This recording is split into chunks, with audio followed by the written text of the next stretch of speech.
in the studio. We're talking about the future of drum corps, and the future of drum corps we just seen on the field with the junior class, and just got crowned their champion. That is the future from drum corps. But there was one point in time where these gentlemen that are sitting at our table were also thinking about the future of drum corps. Let me introduce to you Jaap van Waveren and Jan Meijer, and Paul and I are gonna interview Jaap and Paul about the future of drum corps and what you envisioned drum corps to be when back in the days, right, Paul? Back in the days, you guys started with the Beatrix Drum Corps. At that time was the Beatrix Band, a famous organization at that time. And I'm really curious, because we're talking about what time we have to put in to make this all work. What were you thinking, Jan? In '72 we were in Calgary, Canada, and there was a very big parade. And it was the first time we saw drum corps. There were the Velvet Knights. And something happens in my mind, in my soul, over goosebumps. I was not thinking about marching. I just saw it. And from that moment on, it grabs me. It comes into my blood. Great. And from that moment on, it came into your blood. Did you ever envision what it is today? In Drum Corps World in '77, Steve Vickers wrote an article, 6 Young Men Has a Worldwide Dream. And it's about 30 years later on. And I think a very big part of that realized over here in the stadium with these finals, DCE finals. Mm-hmm. Very good. How is that with you, Jan? You were one of those, like with Jaap, one of those 6 people. We talked to the others, Rob and Ron Ranselaar. Unfortunately, Victor Oskam died a couple of years ago. So, but how was that with you? Because you were coming out there with the Beatrix organization. You saw this whole new world. That was very difficult because they didn't understand what it was, and we couldn't let it see or hear at that time because we had not how do you call that, film or no the communications. No communication. No internet. No, nothing. No video. So try to explain that. Yeah. So, but I'm curious. You guys went out there. You came back to the Netherlands. Yeah. And then what? What happened? You landed, and then you came with all these visuals in your head. Yes. You as a visual man. Yes. So what happened? So difficult. Still, it is a slowly progressing thing. The first, I met something like drum corps. That was in Kerkrade, and I was a little boy with a youth organization making music, and for the first time I saw other bands, other musical, and I was. I can play it like a film in my head still. How it went. What I saw there and here. And I saw 2 different styles. And one was the band style, and the other was a mysterious one. Wow. And that kept here. Then I came to Beatrix. I was 70, 80 years. And I played drums. I was full in music, and I played with people. What do you call it? In the studio. Professional players. Professional players. Yes. Mm-hmm. And then in the pause. During the break. Yes.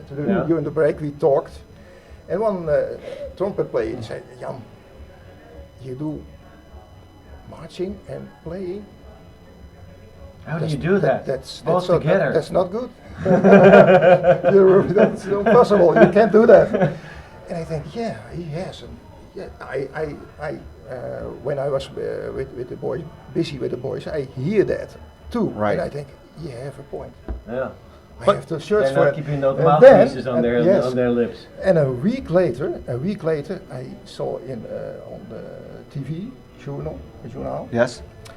The news. There was a Russian ballet group, Right. a cultural ballet group, and the girls had very long dresses, and when they moved, they were very smooth, like on skates. I think that's it. So that was your inspiration. So it is possible. And the choreographic man from the Russian, let's see how they do that. So oh, that's it. Dus I try with a sort of roll and try to keep my body steady Oh, wow. in mirrors, and that's awful to see because you have to show. This, that, no, that's not mixing together. Huh? And now you see it on the field today. And a year later, I get to my sister in Canada, in Alberta, Edmonton, and there was a big party from 10 days. And the youngest son from my sister was 16 and volunteer in the festival. And he said, "You like bands, Uncle Jan?" "Yes, I do." "Well, we have a very unique day, whole day, and lots of bands from a very new organization out from the United States." That was DCI. That was DCI, and that Wow. So we were really talking about the first years Yeah, here, that Jaap. was 72. that was 72. That was 72.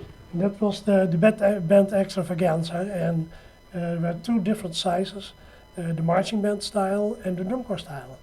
And one of in the competition was the Velvet Knights. But when you saw that, I mean, that was a whole new different world for you. Yeah. I'm so curious, then you get back to the Netherlands, and then what happens to you? We came in a very big wall. You mean a very big wall because people don't understand it. We were excited about everything, but people don't understand because they didn't saw it. And these days there are a lot of materials to see, like this live show and all the videos. Young people can see it and can understand what we mean, but at that time not. That was the big difference. And I think for this moment, the young people has some more understanding about it. I think so, that of course communication helps, like DVDs, YouTube channels, but still we hear a lot of people say, we don't know what this is. I mean, we have a lot of people in the stadium, but that's still maybe 1,000, 1,500. But when you go on the field or in the streets here and you would talk about this, people would know what it is. So yes, a lot of change and not a lot of change either. So what do you think, Jan, when you came back, what Jaap said, did you have the same experience? Yes, it was very difficult, so I showed them, and I said, "Oh no, we don't want to slide, hernia, Oh, yes. and so on." But I go through because now I knew what I was busy before the trip. They do it. They actually do it. So you can do it. It can be done. So I get a real power to do it because I know it is done. You can do it. Have you ever had the idea that it wouldn't work? No, not really. Just do, and slowly, year by year, you get better and better in, and they get used to it, and suddenly the success comes, and that's a big one. If it is successful, oh, okay, he knows what he's talking about, and I like it, success. So That's great. Go on. Then you really go. I want to go on that one in our last question. That would be, if there's something you could say to people that are sitting at home or in the stands or at the street, and they ask themselves, should we contribute to this hobby? Should we step in? What would you tell them? I think it's a family thing because you don't do it alone. You do it with a lot of other kids and members of the corps. And one other thing is you learn a lot for your life. I think that's one of the things. For my own experience, I learn a lot for my business and for my work. Yes. How's that with Jan? Well, several years on the road, very good, successful things happening. And then a teacher from Hilversum, in a conversation, "Hey, oh, you were on that band. Okay. Well, I have some mysterious things to ask. I have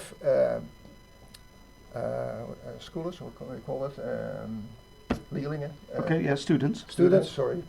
Students and they were worse in everything. And suddenly they're getting better. they picked it better up, the grades went up, and in conversations, they were a your band. Wow, I think that's I think it's a good way to round this up, Robin, Yeah. because that's really what we were really curious. You guys started something, not you, just the two of you, but you were part of Six, and we know people in Dordrecht, in the Jubal organization, started this. In England, it was like that, and you just never thought about what it would do. You just started. It's like with a positive disease. Yeah. But you also told me you learned something for life in your business, That's right. but Yes, also that. Yes. Yeah, Robbie, I think that's the best thing. That's wonderful, and we've been talking about passion all day. We've been talking about the future of drum corps all day. So, I just want to take the time to thank you, both Jaap and Jan, for sharing that passion here, and to give us a little bit of insights of when we go back into that time, what you envisioned a drum corps to be, and how it all came about here in the Netherlands and in Europe. So thanks so much. We'll be going back to a little video. You can still contribute on Twitter through hashtag DCE 2015. We love to hear from you there. We love to hear your comments and your ideas in terms of the rest of the webcast here today. So continue to use that hashtag DCE 2015. We'll be going for a short video and then coming back with some age outs from this year in DCI that are now also involved here in Europe. So we're switching gears again in just a minute.